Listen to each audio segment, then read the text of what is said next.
So again, this is another item that came as a result of the conservation council for the schools and a training month. As we discussed, we reviewed the number and compares reviewed and the group mentioned that we could benefit from potentially restructuring the way that our meetings, our agendas are.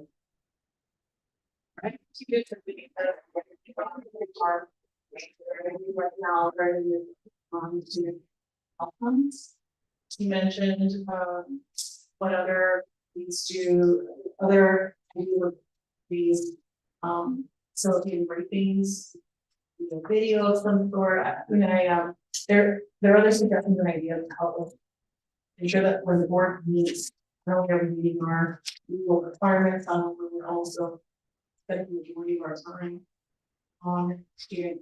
So I'd love to hear any ideas or suggestions that you may have for things that resonated with you during the meeting, so that you'd like for us to discuss and deliver to the board or make changes in the coming months.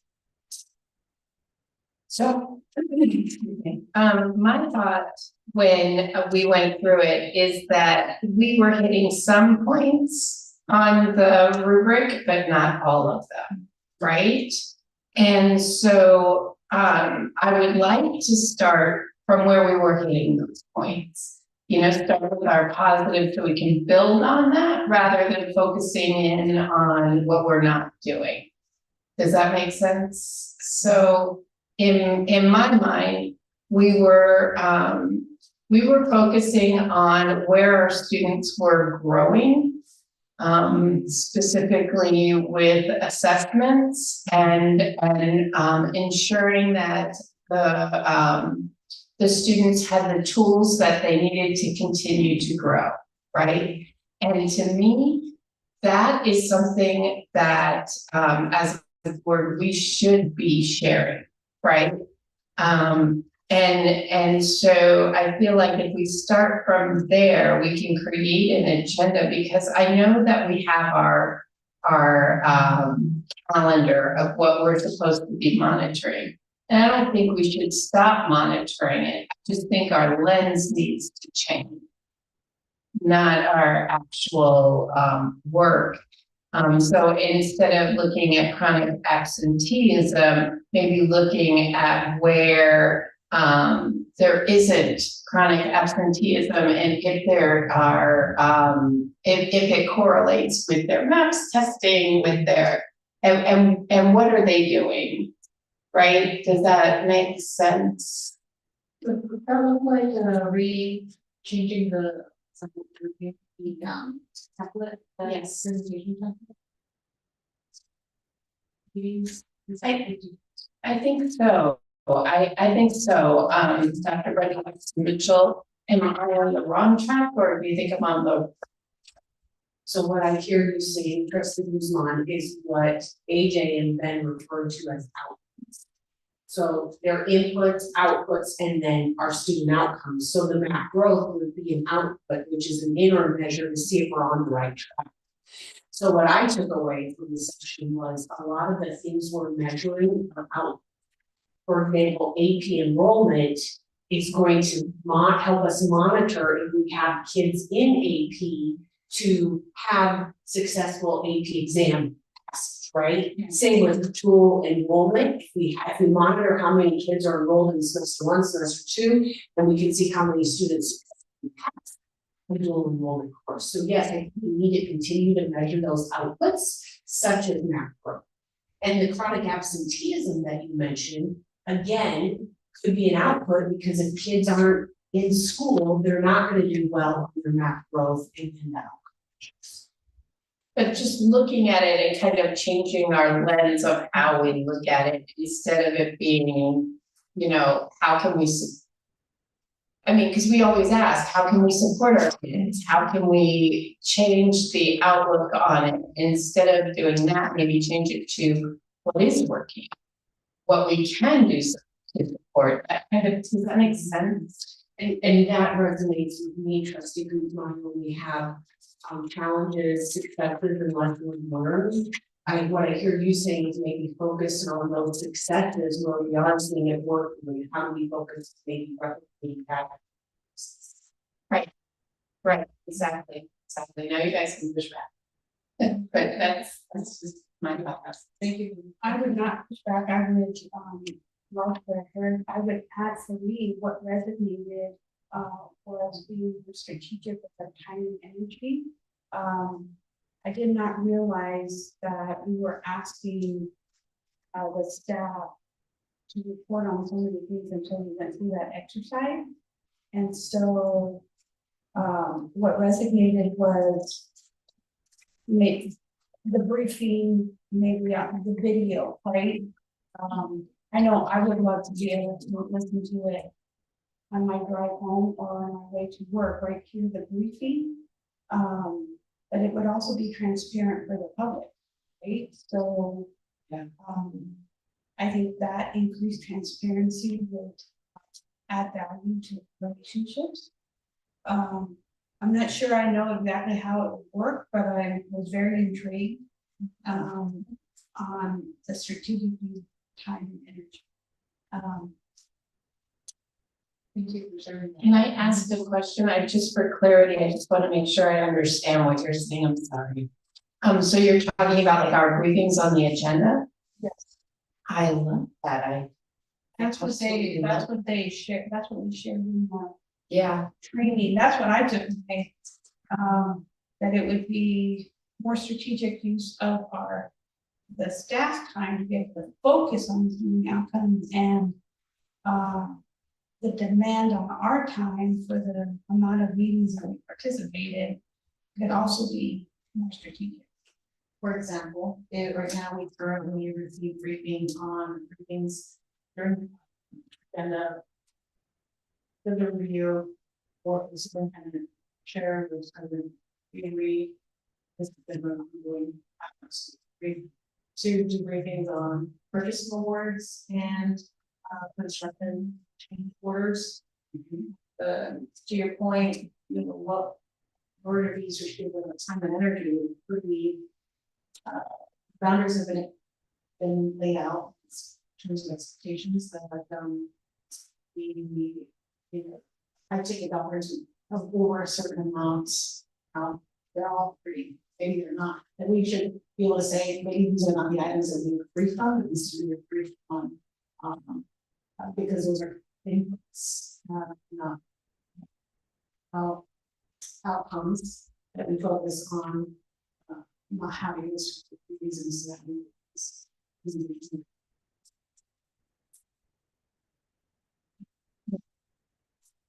I'm afraid that if we do that, we get away from understanding what's on our consent agenda. Because our briefings, for the most part, are about what is on the consent agenda. I liked Trustee Bustamante Adams' idea of recording that briefing and having it like under, even with the agenda or under the superintendent, because it really is operational, right? All of that is really operational, but having that briefing so that the public, if they have a question about something that's on the consent agenda, they can go look at it too. And then we can continue, because even when we have our briefings, if we have follow-up questions, Joe is there, we can just send our follow-up questions to Joe. Joe gets us the answer back. I just feel like that would be beneficial. I don't think we should take away those briefings. I just don't think that there's something that we have to say on Thursday at 10 a.m. I have to be on this briefing. It could be Thursday at 5 o'clock at night when I'm finally getting home from work. I can go through it and then send you my questions. The thing is that those briefings are so important because we're able to talk to the public about what they're looking at, so that if they misconstrue something on the consent agenda, we can say, no, that's not what that is. Or this is a grant, they've spent a lot of time and energy doing the research into the grant, let me explain to you how grants work, kind of thing. I'm curious, I'm sitting in that for a little bit, thinking reflectively on what we're asking staff to do more, right? And maybe a lot more and less to some degree. While ensuring that if we want to stay focused on student outcomes and utilizing all of our time with it, why are we getting report outs on wondering what is preventing us from letting go of those operational superintendent pieces, right? Not a question, not something that we have to answer right now because we're not making changes tomorrow, right? But it's something that I'm curious about. How do we stay focused on measuring student outcomes? How can we stay focused on measuring student outcomes while staying transparent? And this time, not overburdening staff with like structuring. What no one in my 4 years of almost 4 years as a trustee, no one had asked me about structuring. Asked me about them, or actually vendors who did not. And I may be by myself on this, right? But if we are trying to shift into a more student focused outcomes agenda and more strategic agenda, then what does it look like phasing that out? Or maybe we have a policy when we develop and stuff. These are the things that we're going to get briefings on. Yeah, things. Yeah, because also on the consent agenda, we approve professional development that actually affects those student outcomes. And we are able to ask the questions on the supports and what it's actually focused in on, at least, you know, so I would like to look at it more, and maybe ask Ben and AJ, because maybe there's something that we're missing, Oh, yeah, right? I love it. And this conversation is really an introduction, and that there will be more discussions. Certainly not included this the agenda tonight, or tomorrow, or even this month. But I do want to prepare us for this type of conversations, ways to be more valuable for the ones we're using the time. Not. Thank you for indulging me on that. I've got some great feedback today that we bring with another. The other item that we have here is around the appointee training. The new member training. I want to share with you that just to provide an overview of what we've done so far, what we have coming up, and as in scheduled training for new members and additional outstanding trainings that we have coming that need to be scheduled and not. And then I'd love to hear any suggestions they as we can be on board them. Very much on the job training for it was for me, but in a productive way, and I to make sure we continue for our new members. I help them build what we've done so far early December. In December, we hosted a here in this room one-day training about their role, to complete some operational leadership stuff that they picking out of wrap up on HR work things. By the way, some members will be receiving the laptop very soon. So they have years. If they don't have them already. Then we members had a chance, our new appointees had a chance to participate in the 2-day NASB training that took place in December. That was great. And then just recently we had 2 new trustees participate in the emergenetics training that took place in with the devices, which was on February 2nd. We have a new training, an ongoing training for them that is essentially February 2nd and March 8th. Those are 2 trainings that they will receive. These 2 dates are essentially a spread out version of the 3-day training we all received as new members. But, in their limited availability, they've asked for them this 3-day training. So, I think this is a great thing for them and for us too. And then we know that there will be NASB training taking place in March. We have the Council of Trustees Schools understood training as well, taking place on the same weekend. And I'm going to be recommending that we divide and conquer those trainings so that we're not all at one or the other. And I'd love to talk to you all about that soon and just give you a recommendation. Trainings that are standing. I think we need to continue as this is an ongoing process, continue to train members on field sessions and how to work. The goal, our council is going to be trained us on ethics, on conflicts of interest. Those are trainings that she will help us through. Make sure that we continue to ensure that we don't break any ethics laws. And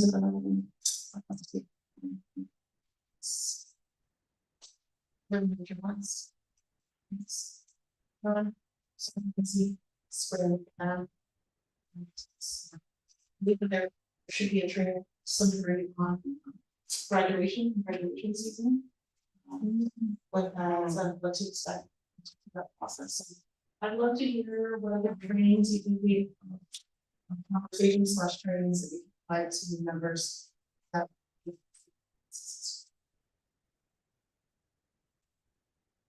I have some questions on February 2nd. It's the staff training, right, on all the things that have to, so that's basically a fire hose. And then on March 8th, what is that? Is that also staff? Okay, thank you. And then the I think it's really important because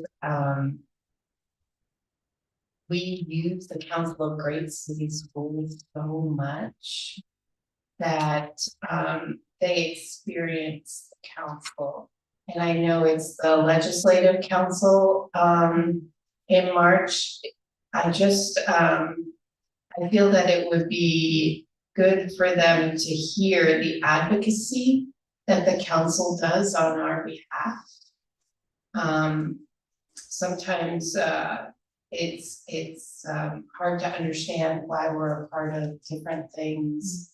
And I know that when I went to council the first time, it was so that I highly suggest that. I think a training that might be really important is about our committees and what our committees do, because as trustees we sit on committees and there's a reason we sit on those committees. There's a reason that they are trustee committees, and so I feel like they really should understand the importance of Thank you for the suggestion. I hear you saying that we put our members event in council website conference and then and operate. I'll put a panel on that particular case just so I know typically around this time review committee assignments, we've not done that. I have not made a what role they will play in committees that probably regulatory so question mark. They should understand why, right? Yeah. I bet. Yeah. For me, thank you.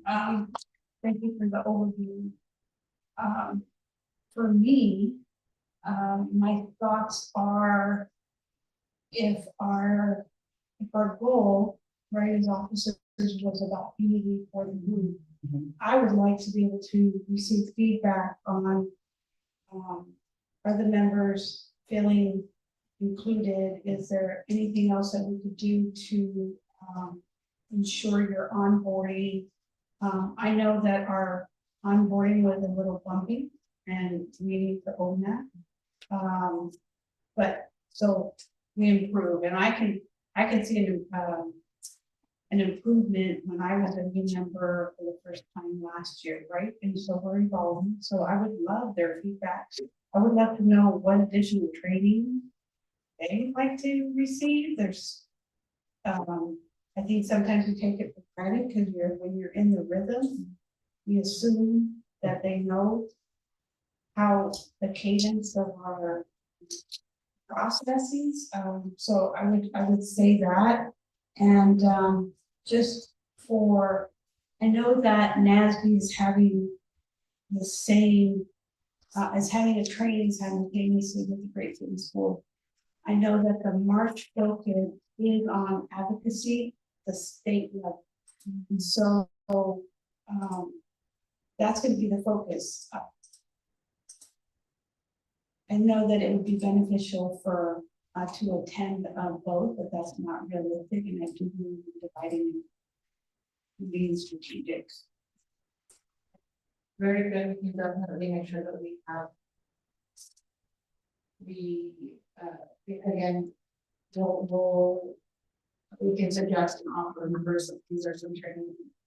This cohort will, this should go with this, and the training this will. The 4 days, 5 days, and based on availability, you may not be able to take that and work from your home. House. And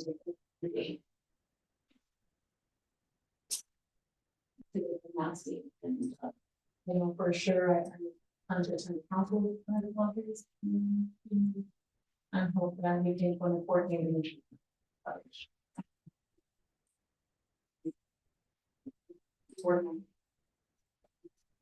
Yeah.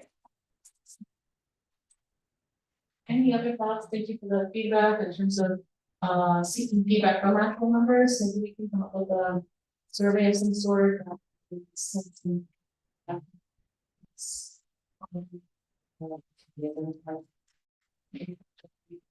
Yeah, like 4 or 5 questions you can say. I don't know, we could come up with a question, right, too, because our goal, right, as a group, the 3 of us, was we're gonna focus on the unity of the community. That's true. And so if that's the intention, how are we doing? Right, because this is all new, and we're at 23 days. Yeah, we're 23 days into it. I'm wondering, and I know that this was the last business item on the agenda structure, but I do like the survey idea. If maybe we survey all of our members to find out their thoughts on the agenda. Because if we ask our members and we bring that together, I think it would be easier for us to discuss with Ben and AJ what their thoughts are, and maybe we can move forward in a more uniform way.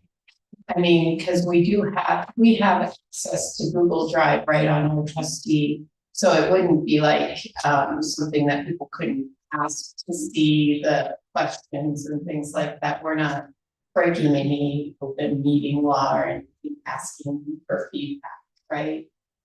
Yeah, there are several platforms. I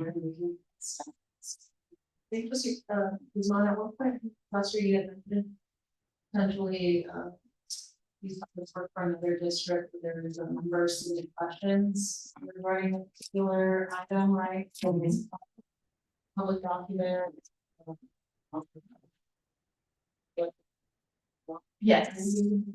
Yes, they did. Yeah, so those are all, again, other ways of going about this, to your point. Left to this solution.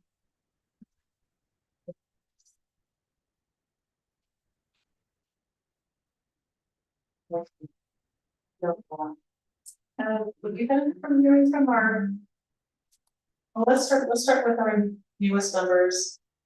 I'd like to feedback from them. I'd love some suggestions for questions. Love them to read it, talk with that and see what ask them. And some sort of a short, brief survey. One of them should be an open question.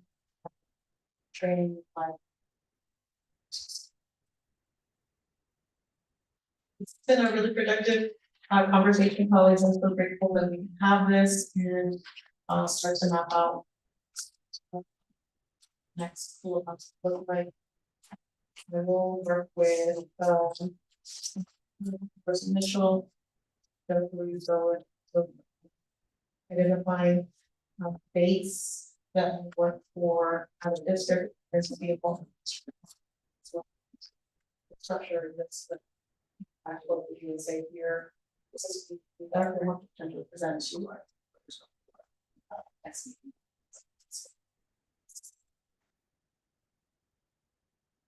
Anything else on this item before we move on? Okay. We have the next section of public comments. On 3.01, before I continue to move forward with this item, I'd like to let people in the audience know that this public comments open and any are submitted. That means there will be no public comment, but this time there is no public comment.